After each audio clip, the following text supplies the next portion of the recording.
हमारे अंजलि ताई अम्बेडकर यहाँ पर सभा को संबोधित करने के लिए आए हैं। अरुण दत्ते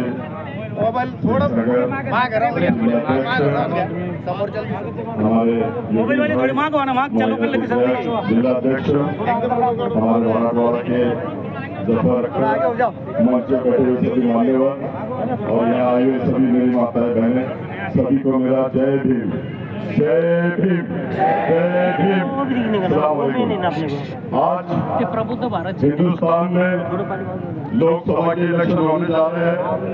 हिंदुस्तान के अंदर जो लोकसभा के इलेक्शन हो रहे हैं, हिंदुस्तान का भविष्य बनने के लिए जा रहा है। आपको, हमको, सबको मिलकर इस जातिवाद शक्ति को उतारना होगा और हमारे नेता आदरणीय प्रकाश अम्बेडकर साहब अकोला से चुनकर आ रहे हैं, हमारे बगले मामा जालने से आ रहे हैं, बीट से वो आ रहे हैं और औरंगाबाद शहर से आपकी दुआओं से अफसर खान चुन के आ रहा है।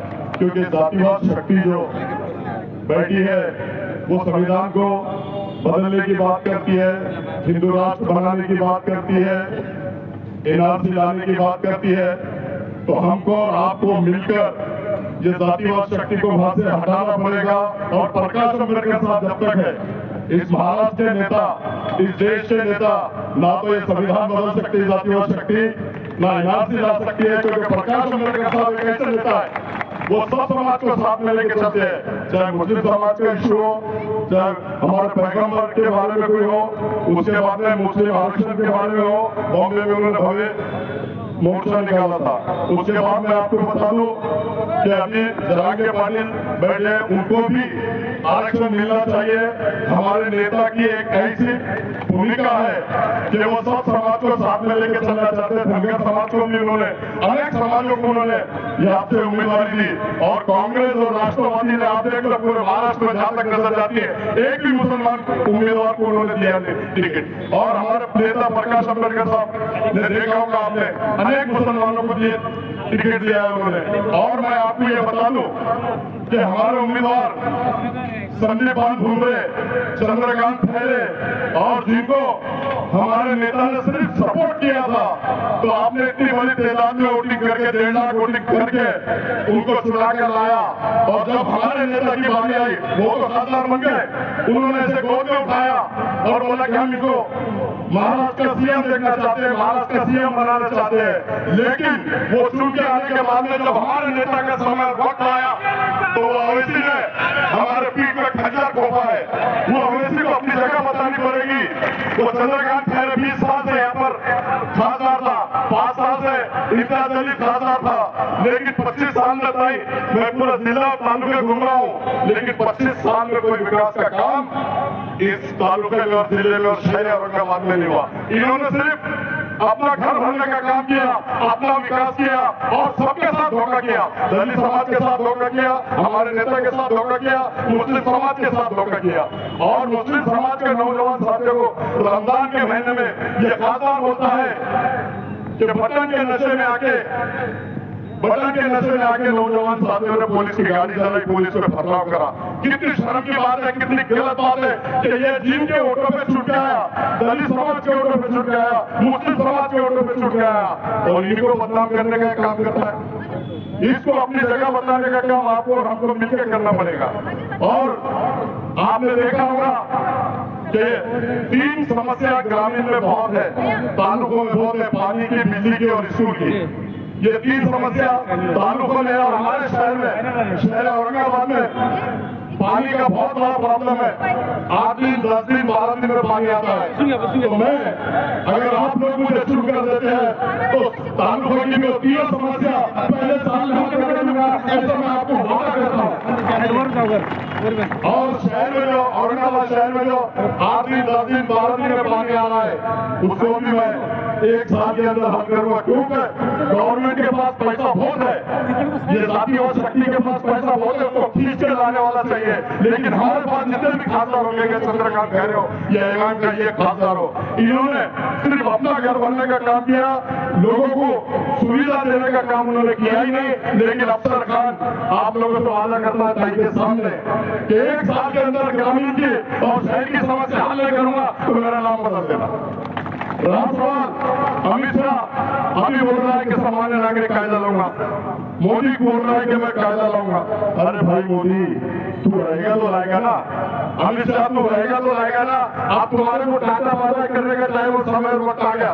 प्रकाश अंबेडकर साहब पूरी ताकत और पूरी शिद्दत के साथ ऐसे उम्मीदवार महाराष्ट्र के अंदर दिए कि हर उम्मीदवार में चुन के आएगा और उसमें जाकर प्रकाश अंबेडकर साहब का ये सिपाही प्रकाश अंबेडकर साहब के बाद रह के जातिवाद शक्ति के आंखों में आंखें डाल के बात करेगा और जातिवाद शक्ति को बताएगा कि प्रकाश अंबेडकर साहब इस लोकसभा में आ गए, तुम्हें दम नहीं है कोई भी कानून और कोई भी बिल लाने का, हर बिल को रोकने का काम हमारे नेता प्रकाश अंबेडकर साहब करेंगे और हम करेंगे। जितने हमारे खासदार आए एक भी बिल पास होने नहीं देंगे, ऐसा मैं आपको वादा करता हूँ। मुझे अगली सभा में जाना है, मैं समझ चाहता हूँ भाई आपसे पूरे मन से और आप सभी से, मैं अगली सभा मेरी है, इसलिए मैं जाते जाते एक शेर बोल के जाता हूँ, हयात लेके चलो, हयात लेके चलो, कायनात लेके चलो। तो चलो तो सारे समाज प्रकाश अंबेडकर साहब को पूरे देश में साथ लेके चलो, साथ लेके चलो, साथ लेके चलो। अल्लाह हाफिज, खुदा हाफिज, जय भीम, जय भीम, जय भीम। ज्या ज्या महामानवांनी विषमतेबद्दलचं भान आपल्यामध्ये निर्माण केलं, समतेची मूल्य आपल्याला रुजवली आणि माणुसकीसाठी आणि समतेसाठी सतत संघर्ष आणि संघटन करायला शिकवलं, अशा सगळ्या महामानवांना माझा अभिवादन। आजच्या लोकसभेच्या निवडणुकीच्या प्रचारासाठी आजच्या विचारमंचात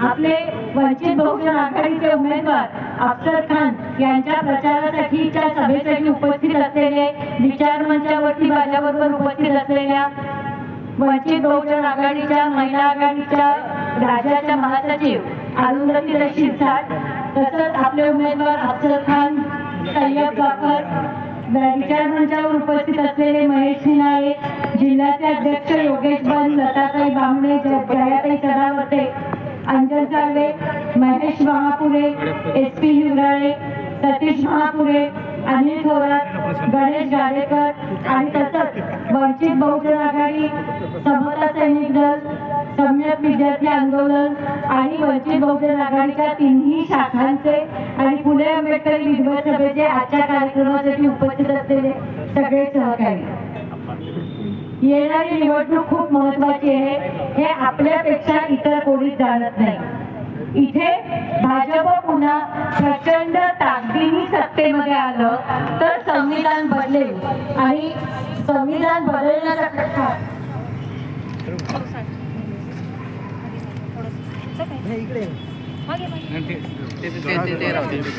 संविधान बदलण्याचा फटका हा सगळ्यात जास्ती इथल्या अल्पसंख्याक, दलित, आदिवासी आणि स्त्रियांना बसणार आहे हे आपण सगळे जाणतो। संविधानासाठी सातत्याने, तीव्रतेने भाजप RSSचा विरोध कोण करत असेल, कशाची भीती न बाळगता, तर फक्त बाळासाहेब आंबेडकर आणि वंचित बहुजन आघाडी करतायत हे आपल्या सगळ्यांना माहिती आहे। 2014 पासून तुम्ही कुठलंही वर्तमानपत्र काढून बघा, प्रबुद्ध भारतचे अंक बघा, बाळासाहेबांची वेगवेगळी भाषण बघा किंवा वंचित बहुजन आघाडीचं फेसबुक पेज बघा, तुम्हाला असं लक्षात येईल की मोदी अमित शहा असतील एका बाजूला, भाजपचे सर्वेसर्वा किंवा राष्ट्रीय स्वयंसेवकाचे मोहन भागवत असतील, त्यांच्या विविध भूमिकांवरती टीका करणं, त्यांच्या धोरणांवरती टीका करणं आणि त्यांचा खरा चेहरा हा केवळ लोकशाही विरोधीच नसून इथल्या पक्का जातीयवादी आणि धर्मांध आहे।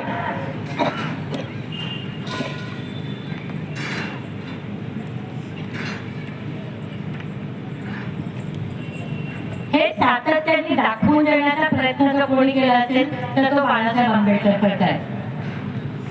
की काँग्रेस सारखी बोटचेपी भूमिका नाही. काहीतरी एखादं वाक्य बोलायचं आणि मग ईडी किंवा सीबीआयची धमकी आली की पक्ष बदलूपणा करायचा. हे ज्या पक्षांमध्ये घडतं त्याच्यापैकी वंचित बहुजन आघाडी हा पक्ष नाही.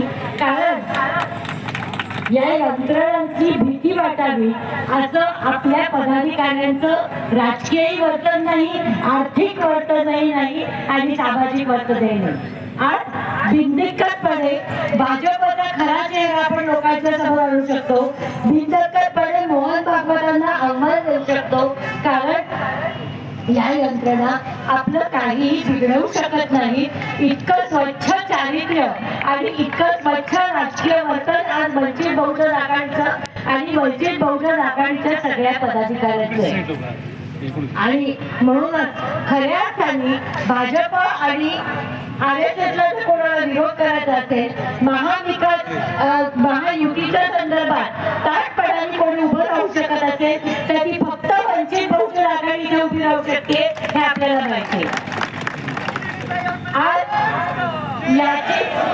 आज याचीच भीती वाटते.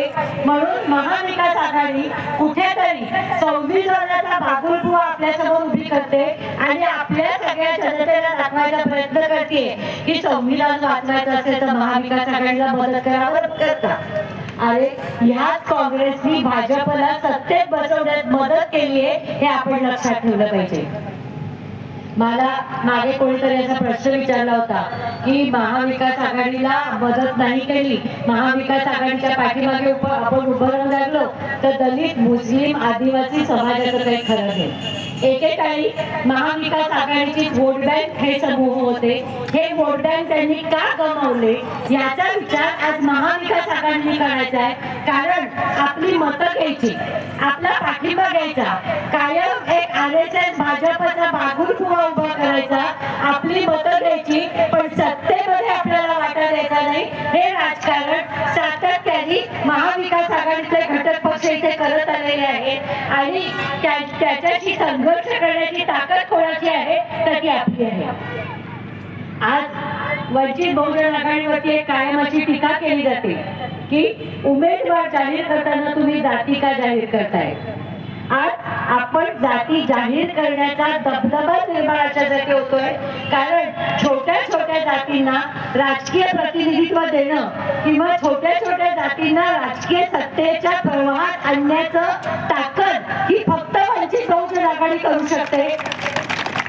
कारण खऱ्या अर्थाने फुले, शाहू, आंबेडकरांचे विचार जर कोणी पचवले असतील आणि केवळ पचवलेच नसतील तर आपलं राजकीय वर्तन या विचारधारेवरती जर कोणी ठेवलं असेल तर ते फक्त वंचित बहुजन आघाडीने ठेवलेलं आहे. परवाच मी फेसबुकवर बघत असताना एक पोस्टर बघत होते. त्याच्यामध्ये तिघांची तुलना केलेली होती. महाविकास आघाडीने कुठल्या समाजाच्या उमेदवारांना प्रतिनिधित्व दिलं, महायुतीने कोणाला दिलं आणि वंचित बहुजन आघाडीकडे कोणाला दिलं. सगळ्यात जास्ती प्रतिनिधित्व बौद्धांना, ओबीसींना आणि मुस्लिमांना कोणी दिलं असेल तर ते फक्त आणि फक्त वंचित बहुजन आघाडीने दिलेलं आहे. आणि फक्त आपण प्रतिनिधित्व देत नाही तर आपली हक्काची मतं आपण ज्या समाजाला प्रतिनिधित्व देतो त्यांना आपण ट्रान्सफर करतो. प्रामाणिकपणे त्या उमेदवाराला आपली मतं देतात आणि तो उमेदवार आपल्या जीवावरती निवडून येतो. हे या औरंगाबादनी पाहिलेलं आहे आणि तो इतिहास महाराष्ट्रात सगळ्या ठिकाणी आपण घडवू शकतो. आज महाविकास आघाडीला नक्की भीती याची आहे. त्यांना खात्री आहे की जेव्हा वंचित समूह एकमेकांच्या पाठीशी उभे राहतील, वंचित समूह एकमेकांना आपली मतं ट्रान्सफर करायला लागतील तेव्हा फक्त प्रस्थापित समाजाचं राजकारण करणारे हे पक्ष इथे टिकाव होऊ शकणार नाही. कारण आपण जर लोकसंख्या पाहिली तर आज वंचित समूहाची लोकसंख्या जवळजवळ 70% जाते. हा महाराष्ट्रातला 70% समूह एका जागी एकवटला तर इथे महायुती पण टिकणार नाही आणि इथे महाविकास आघाडी पण टिकणार नाही. हे या औरंगाबादनी पुन्हा एकदा सिद्ध करून देण्याची वेळ आलेली आहे. आणि माझी खात्री आहे की 13 तारखेला मतदान करून आपण मागच्या 2019 साली जो इतिहास घडवला तो आपण पुन्हा 13 मेला औरंगाबाद मतदारसंघाचं पुन्हा घडवणार आहोत. आज ज्या ठिकाणी आपली सभा होतीये ती औरंगाबादच्या MIDC वाळूंज MIDCतली महत्वाची सगळा भाग आहे आणि त्या सगळ्या एरियाचे तिथल्या कामगारांचे काही महत्वाचे प्रश्न आहेत. आज हे स्थानिक प्रश्न मी मुद्दा इथे उपस्थित करते. हे स्थानिक प्रश्न उपस्थित करण्याचं कारण असं आहे की आपण जे खासदार निवडून देतो त्या खासदारांचं, आपण जे आमदार निवडून देतो त्या आमदारांचं हे काम असतं की आपल्या मोठ्या इंडस्ट्रीयल एरियातल्या लोकांचे जे काही प्रश्न आहेत, आपल्या MIDC एरियाचे जे प्रश्न आहेत ते सोडवण्यासाठी जी काही आवश्यक हालचाल सरकार दरबारी करण्याची गरज असते ते प्रश्न सोडवण्यासाठी मोठ्या प्रमाणावरती जो निधी खेचून आणावा लागतो, केंद्राकडनं निधी खेचून आणावा लागतो, राज्याकडनं निधी खेचून आणावा लागतो, तो निधी खेचून आणण्याचं काम इथल्या आमदारांनी, इथल्या खासदारांनी करण्याची गरज असते आणि ते त्यांनी केलं असतं तर आज हे प्रश्न उपस्थित करण्याची मला गरज पडली नसती. आज आपल्यासमोर 2 उमेदवार उभे आहेत. एक महायुतीतर्फे बुमरे उभे आहेत आणि महाविकास आघाडीतर्फे खैरे उभे आहेत. MIDC महामंडळाने लोकांच्या विकासासाठी, लोकांच्या सार्वजनिक सुविधांसाठी म्हणून काही प्लॉट मोकळे सोडलेले होते. ते क्रीडांगणांसाठी सोडलेले होते, ते स्पोर्ट्स फॅसिलिटीज सोडलेले होते, ते मार्केटसाठी ठेवलेले होते, ते बगीचांसाठी ठेवलेले होते आणि काही सिव्हिल फॅसिलिटीज म्हणजे ज्याला आपण डिस्पेन्सरीज म्हणतो, हॉस्पिटल्स म्हणतो अशासाठी मोकळे सोडलेले होते. हे मोकळे सोडलेले भूखंड परस्पर हस्तांतरित करण्याचं काम बुमरे आणि खैरे या दोघांनीही केलेलं आहे आणि एका अर्थाने नागरिकांच्या सुविधांसाठी सोडलेल्या प्लॉटवरती त्यांनी स्वतःची चांदी केलेली आहे. हे वास्तव माझ्यापेक्षा MIDC काम करणाऱ्या सगळ्यांना आणि ह्या भागामध्ये राहणाऱ्या सगळ्या नागरिकांना जास्ती चांगलं माहिती आहे. आज आपल्याला हे भूखंड टिकवायचे असतील तर आपला खासदार निवडून देणं हे अत्यंत गरजेचं आहे. त्या 2 खासदारांकडनं ही अपेक्षा करण्यात काही अर्थ नाही. शासकीय रुग्णालय इथे व्हावं ही मागणी वाळूंजचे नागरिक, MIDCचे नागरिक कितीतरी वर्ष करतायत आणि इथली लोकसंख्या बघताना इथे प्रचंड प्रमाणात वाढत असलेले उद्योगधंदे आणि कामगार वसाहती आणि नवीन निवासाला येणारी लोक बघत असताना, होणारं ऍक्सिडेंटचं प्रमाण बघत असताना एवढ्या मोठ्या औद्योगिक वसाहतीसाठी अतिशय सुसज्ज रुग्णालय असणं, हॉस्पिटल असणं ही आज या MIDCची गरज आहे. पण गेली 8 वर्ष ही मागणी प्रलंबित पडलेली आहे. त्याच्यावरती एकाही खासदारांनी किंवा आमदारांनी आवाज उठवलेला नाही आणि याच्या पुढे ते उठवतील असं मला वाटत नाही. कारण ही गरज आपली आहे, ही वंचित समूहाची गरज आहे, ही प्रस्थापितांची गरज नाहीये. प्रस्थापितांना आपल्या या प्रश्नांची काहीही देणं पडलेलं नाहीये हे समजून घ्यायची आता वेळ आली. तेसगाव गावामध्ये कचरा डेपो आणण्याचा प्रयत्न मागच्या टर्मला जे खासदार होते चंद्रकांत खैरे त्यांनी इथे कचरा डेपो आणण्याचा प्रयत्न केलेला होता. तो नागरिकांच्या विरोधामुळे 2-3 वेळेला वेगवेगळ्या पद्धतीची आंदोलनं होऊन तो कचरा डेपो इथनं हलवला गेला होता आणि तोपर्यंत येणं थांबवलं गेलं होतं. आता तुम्ही पुन्हा महाविकास आघाडीच्या खासदारांना निवडून देणार असला तर इथे तो कचरा डेपो पुन्हा आल्याशिवाय राहणार नाही याची नोंद तेसगाव परिसरातल्या सगळ्या नागरिकांनी घेण्याची गरज आहे. करोना नंतर जी काही आर्थिक परिस्थिती निर्माण झाली होती, उद्योगधंदे बुडाले होते, अनेक कारखाने बंद पडाले होते. आपलं जसं व्यक्तिगत आर्थिक नुकसान झालं होतं तसं कारखान्यांचं सुद्धा आर्थिक नुकसान झालेलं होतं आणि कारखाने पुन्हा सुरू करणं, पुन्हा रोजगार निर्मिती करणं, पुन्हा उद्योगधंदे निर्माण करणं या सगळ्या प्रक्रियेमध्ये काही वेळेला काही कारखान्यांमध्ये 8 तासाच्या ऐवजी 12 तास काम करणाऱ्यांना काम करावं लागलं. कारण 12 तास काम करा नाहीतर नोकरी जाईल असं सांगितलं गेलं होतं. अशी परिस्थिती निर्माण केली होती. आता आर्थिक परिस्थिती पूर्णपणे पुन्हा एक निवळलेली आहे, व्यवस्थित सुरू झालेली आहे. असं असताना सुद्धा MIDC मध्ये अनेक ठिकाणी अजून सुद्धा 12 तासाचा कामाचा दिवस आहे आणि याचा तीव्र निषेध वंचित बहुजन आघाडी करते. आणि वंचित बहुजन आघाडीचा खासदार आल्यानंतर तिथे औरंगाबाद लोकसभा मतदारसंघात कुठेही 12 तासाचा कामाचा दिवस असणार नाही, तो कायद्याप्रमाणे 8 तासाचाच असेल, हे आश्वासन हे वंचित बहुजन आघाडीतर्फे इथल्या सगळ्या कामगारांना आपण देतोय. आज करोना नंतर जी काही बेरोजगारी वाढली आणि त्याला केवळ करोना कारण नाहीये, बेरोजगारी वाढण्याचं कारण इथे सरकारची धोरणं सुद्धा आहेत. आज परिस्थिती अशी आहे की सर्वसामान्य वंचित कुटुंबातल्या लोकांना स्वतःचं आयुष्य सुधारायचं असेल, स्वतःचा विकास करायचा असेल, आर्थिक सुबत्ता आणायची असेल, आर्थिक परिस्थिती बदलायची असेल, तर आपल्या हातामध्ये एकच मार्ग असतो, तो म्हणजे मुलांना चांगलं शिक्षण देण्याचा. मुलांना चांगलं शिक्षण देणं, मुलांना दर्जेदार शिक्षण देणं, त्यांना व्यावसायिक शिक्षण दिलं की मुलांना वेगवेगळ्या नोकऱ्या लागतात, मुलं वेगवेगळे स्वतःचे व्यवसाय सुरू करू शकतात आणि कुटुंबाची आणि समाजाची उन्नती होते. हे काही नवीन सूत्र नाहीये, हे जगभर हे सूत्र आहे. आता परिस्थिती अशी निर्माण झाली आहे की एका बाजूला शिक्षणाचा व्यापार करून ठेवलेला,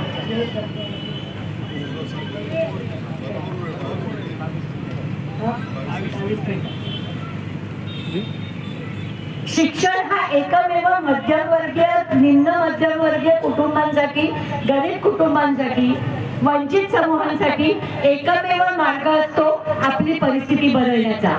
मुलांना चांगलं शिक्षण दिलं की मुलं स्वतःचा करिअर घडवू शकतात, याचे हे आपण मुलांना सतत लहानपणापासून बिंबवत असतो. पण त्याच्यासाठी परवडेल असं शिक्षण असण्याची गरज असते. परवडेल असं शिक्षण देण्याचा भाग हा इथल्या राज्यघटनेमध्ये बाबासाहेबांनी लिहून ठेवला होता. बाबासाहेबांची तेव्हा इच्छा होती की शिक्षणाला मूलभूत हक्क मानलं जावं. इथल्या काँग्रेसच्या सरकारने त्यावेळेला सांगितलं की बाबासाहेब, आता शिक्षण हे मूलभूत हक्कामध्ये घालू नका, प्रत्येक मुलाला शिक्षण देण्याची, प्रत्येक गावामध्ये शाळा उघडण्याची आता आपली परिस्थिती नाहीये. भारत नव्याने स्वतंत्र झालाय, याच्यासाठी लागणाऱ्या सुविधा निर्माण करायला आपल्याला वेळ लागेल, म्हणून यावेळेला ते मूलभूत शिक्षणामध्ये न घालता राज्याची कर्तव्य याच्यामध्ये आपण घातलं आणि त्याच्यानंतर 90 सालापर्यंत मूलभूत शिक्षणाची घटना दुरुस्ती इथल्या काँग्रेसच्या सरकारने केली नाही, हे इथलं वास्तव. 90 साली मूलभूत शिक्षण हे घटना दुरुस्ती करून शिक्षण हे मूलभूत हक्क झाला आणि तेव्हाच पासून शिक्षणाच्या खाजगीकरणाला सुद्धा सुरुवात केली. मनमोहन सिंगांच्या काळामध्ये ज्या काही अनेक गोष्टींचं खाजगीकरण झालं, त्यातला एक शिक्षण महत्वाचा भाग होता. शिक्षणाचं अनुदान हळूहळू कमी होत गेलं, शिक्षणाचा खर्च वाढायला लागला, खाजगी शाळांना भरमसाठ परवानगी दिल्या गेल्या, खाजगी शाळांचं अनुदान बंद झालं आणि हे करत असताना दुसरीकडे चांगलं शिक्षण मिळावं, इंग्लिश मीडियम मधनं शिक्षण मिळावं म्हणून लोकांनी आपल्या मुलांना इंग्लिश मीडियमच्या शाळेत जायला सुरुवात केली. जसं जिल्हा परिषदेच्या शाळांची किंवा महापालिकेच्या शाळांची पटसंख्या कमी व्हायला लागली, तसं सरकारने काय आदेश काढला? सरकारने आदेश काढला जिथे जिथे शाळांची पटसंख्या कमी आहे तिथे तिथे आम्ही त्या शाळा बंद करणार. 2014 साली भाजप आणि शिवसेनेचं सरकार आलं, त्यावेळेला शिवसेना एक होती, त्यामुळे उद्धव ठाकरे सुद्धा त्या निर्णयाचाच भाग होते, हे त्याच्यामध्ये लक्षात घ्या. 2014 साली युतीच्या सरकारने निर्णय घेतला की जिथे जिथे पटसंख्या कमी आहे तिथे तिथे त्या शाळा बंद करण्यात येतील. अशा जवळजवळ 65,000 शाळा बंद करण्याचा निर्णय झाला होता. 19 साली शिवसेना फुटली, शिवसेना भाजप पक्ष वेगळी झाली, राष्ट्रवादी काँग्रेस आणि शिवसेनेची महाविकास आघाडी स्थापन झाली, त्या महाविकास आघाडीला या देशातल्या शिक्षणाचं खरंच काही पडलं असतं तर त्यांनी तो आधीच्या युती सरकारने घेतलेला निर्णय रद्द करायला हवा होता. तो त्या सरकारने रद्द केला नाही. 2.5 वर्ष ते सत्तेत होते. 2.5 वर्षात त्यांना शिक्षणाच्या संदर्भातला महत्वाचा निर्णय बदलता आला नाही. 2.5 वर्षांनी राष्ट्रवादी पण फुटली, शिवसेना पण फुटली, पुन्हा राष्ट्रवादीतला एक गट, शिवसेनेतला एक गट आणि भाजपने सरकार आलं, त्यांनी पण तोच निर्णय चालू ठेवला. तुम्ही एक लक्षात घ्या की वंचितांच्या उत्कर्षाचा मार्ग, वंचित कुटुंबांच्या उत्कर्षाचा मार्ग हा फक्त शिक्षणातूनच जातो आणि त्यामुळे शिक्षण हे सरकारी शिक्षण पैशाने झालं पाहिजे. शिक्षण देणं ही सरकारची जबाबदारी आहे असं वंचित बहुजन आघाडी मानते. त्यामुळे 2019 साली आणि 2024 साली बालवाडी म्हणजे केजी पासून पोस्ट ग्रॅज्युएशन पर्यंत, केजी टू पीजी शिक्षण हे सरकारनेच दिलं पाहिजे, हे वंचित बहुजन आघाडीचं आश्वासन आहे. शिक्षणावरती पैसा खर्च करणं हे आम्ही आमच्यावरचे किंवा समाजावरचे उपकार बघत नाही. तुमच्यापैकी सगळ्यांनी डॉक्टर अमर्त्य सेन यांचं नाव ऐकलं असेल. ते जागतिक कीर्तीचे अर्थतज्ञ, अर्थशास्त्रज्ञ होते आणि त्यांनी असं मांडलं होतं की शिक्षणावरती आणि आरोग्यावरती केलेला खर्च हा खर्च नसतो, त्या काही कल्याणकारी योजना नसतात. आपल्याला नेहमी काय सांगितलं जातं, आरक्षण तुमच्या कल्याणकारी योजना आहे, शिक्षण देणं कल्याणकारी योजना आहे, पिण्याच्या पाण्याच्या योजना राबवणं कल्याणकारी योजना आहे. अमर्त्य सेनांचं आणि जगातल्या अनेक अर्थतज्ञांचं हे म्हणणं आहे आणि ते वंचित बहुजन आघाडीचं पण म्हणणं आहे की शिक्षणावरती आणि आरोग्यावरती केलेला खर्च हे आम्ही कल्याणकारी योजना मानत नाही, तर ते आम्ही या शासनाचं प्राथमिक कर्तव्य मानतो. आणि जेव्हा आपण शिक्षणावरती आणि आरोग्यावरती खर्च करतो तेव्हा कुटुंबाचीच नाही तर देशाची भरभराट होत असते.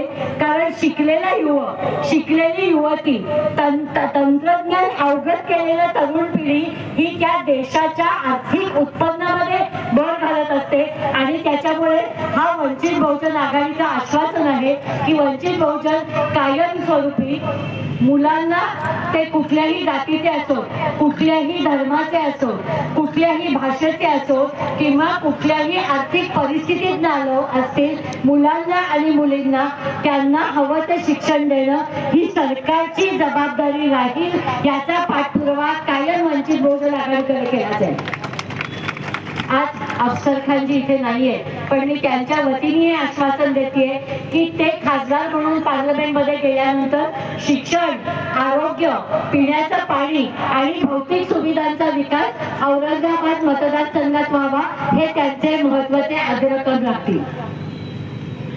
आज एकीकडे आपण मुलांना शिक्षणाची स्वप्न दाखवतो. मला एक सहज तुम्हाला प्रश्न विचारायचा आहे.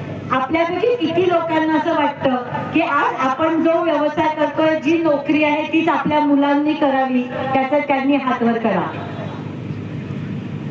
माझा प्रश्न कळला.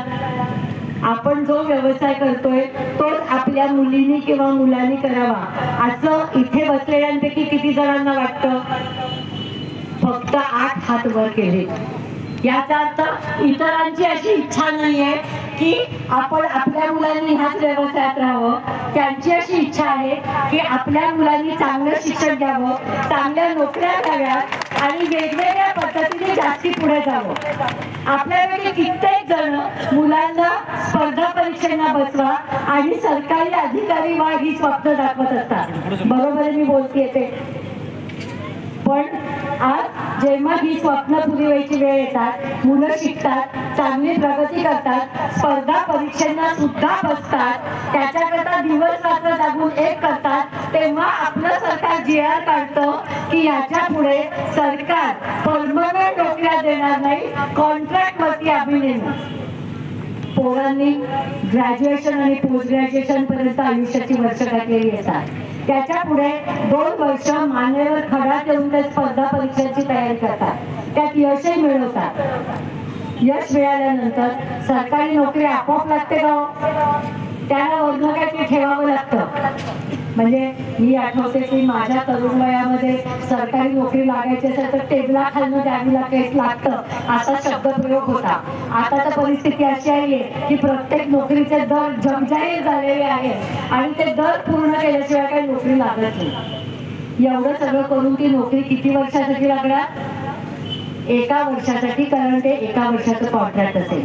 आजच्या तरुण पिढीच्या स्वप्नांशी, आजच्या तरुण पिढीच्या आकांक्षाची खेळखंडोबा मानलेला आहे तो इथे आपल्या विरोधात जे 2 पक्ष आहेत, 2 आघाड्या आहेत, त्या दोन्ही आघाड्यांनी वंचित समूहांच्या युवकांचा आयुष्याचा खेळखंडोबा केलेला आहे. आणि मग ही बेरोजगार असलेल्या तरुण मुलं जेव्हा त्यांना वैफल्य येतं, जेव्हा त्यांना फ्रस्ट्रेशन येतं, अभ्यास करून आणि कष्ट करून आपल्या हातात काही लागत नाहीये, आपल्याला नोकऱ्या मिळत नाहीयेत, हे जेव्हा त्यांच्या लक्षात येतं तेव्हा ते कुठेतरी व्यसनाधीन होतात, कशाच्या तरी आहारी जातात किंवा झुंडशाही प्रवृत्तीच्या मागे लागतात. आज इथे कुठल्या भारतामध्ये जातीय दंगली किंवा धार्मिक दंगली होऊ शकतात, त्याचं कारण अशा बेरोजगार मुलांची फौज या सगळ्या राजकीय पक्षांना फुकटची हाताशी मिळत असते.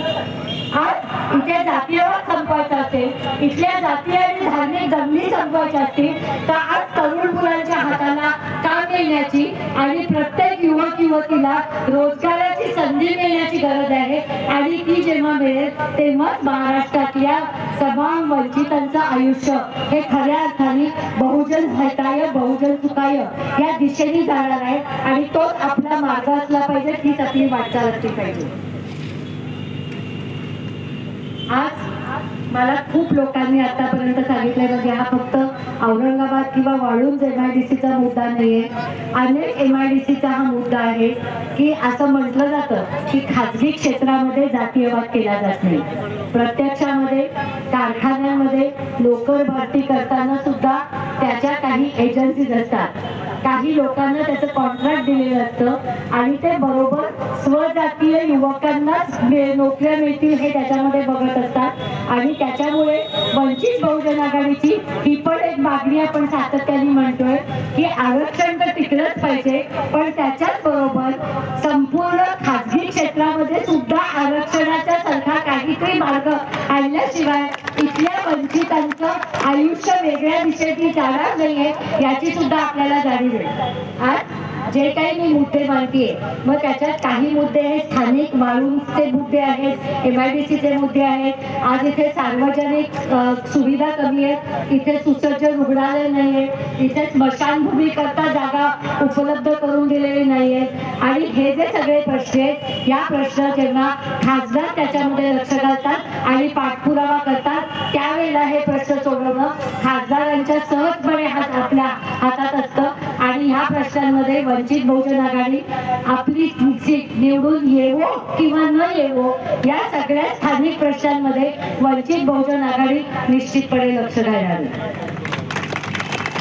आज आपण निवडणुकीला सामोरं जात असताना स्थानिक प्रश्न आपल्या महत्वाचे असतातच. स्थानिक प्रश्न आपल्यासाठी महत्वाचे अशासाठी असतात की ते आपल्या रोजच्या आयुष्यावरती काहीतरी परिणाम करत असतात. पण 5 वर्षातनं एकदाच आपल्याला ही संधी मिळते की संपूर्ण भारतातल्या सगळ्या वंचित समूहांच्या आयुष्यावरती परिणाम करणारे निर्णय ज्या लोकसभेमध्ये घेतले जातात त्या लोकसभेमध्ये वंचितांचा आवाज पाठवणं याची संधी आपल्याला 5 वर्षातनं एकदा मिळते. कुठले निर्णय लोकसभेमध्ये घेतले जातात? आज राज्याच्या देशाच्या उत्पन्नापैकी किती टक्के उत्पन्न शिक्षणावरती खर्च केला पाहिजे याचा निर्णय लोकसभेमध्ये होतो. देशाच्या उत्पन्नापैकी किती टक्के उत्पन्न हे आरोग्यावरती खर्च केला पाहिजे याचे निर्णय लोकसभेमध्ये होतात. रेल्वे सारखी जी सुविधा सर्वांसाठी उपलब्ध आहे त्याचं खाजगीकरण होऊ नये आणि त्याच्या भरमसाठ किमती वाढू नये याचे निर्णय लोकसभेमध्ये होत असतात. रोजगार निर्मितीच्या धोरणांचे निर्णय हे लोकसभेमध्ये होत असतात. खाजगी क्षेत्र आज मोठं व्हायला लागलंय, सार्वजनिक क्षेत्र सरकारी नोकऱ्या कमी व्हायला लागल्या आणि आज सगळ्या वंचितांच्या नोकऱ्यांचं आशास्थान हे फक्त सरकारी नोकऱ्यांमध्ये आहे. त्यामुळे सरकारी क्षेत्र टिकवणं हे आपलं सगळ्यांचं कर्तव्य आहे आणि त्याचा निर्णय सुद्धा लोकसभेमध्ये होत असतो. आज कुठला पक्ष ह्या प्रश्नांवरती भूमिका मांडतोय याच्याकडे सुद्धा आपण नागरिक म्हणून डोळसपणाने बघण्याची गरज आहे.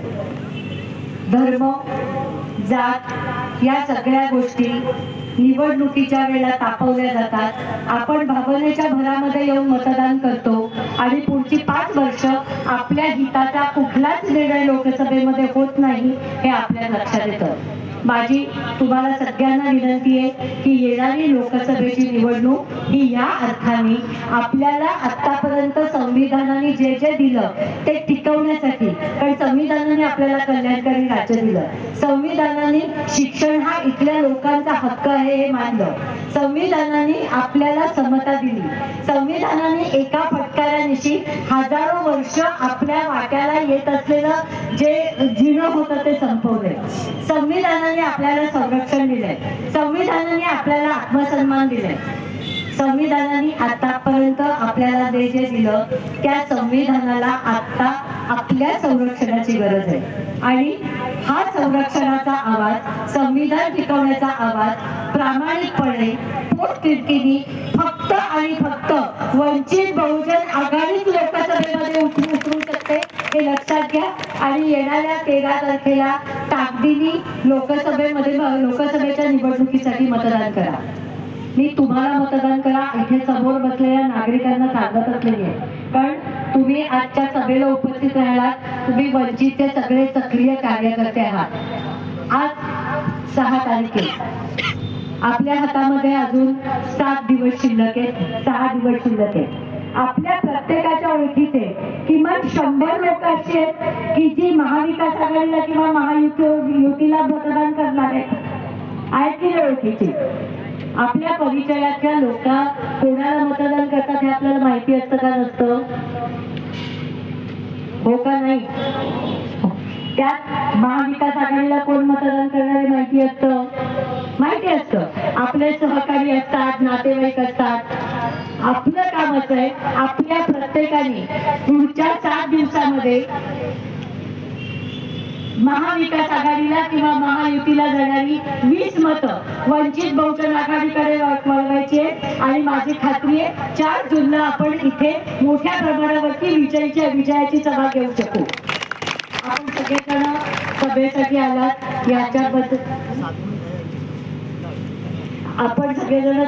आलात याच्याबद्दल आपल्या सगळ्यांचं मनपूर्वक आभार.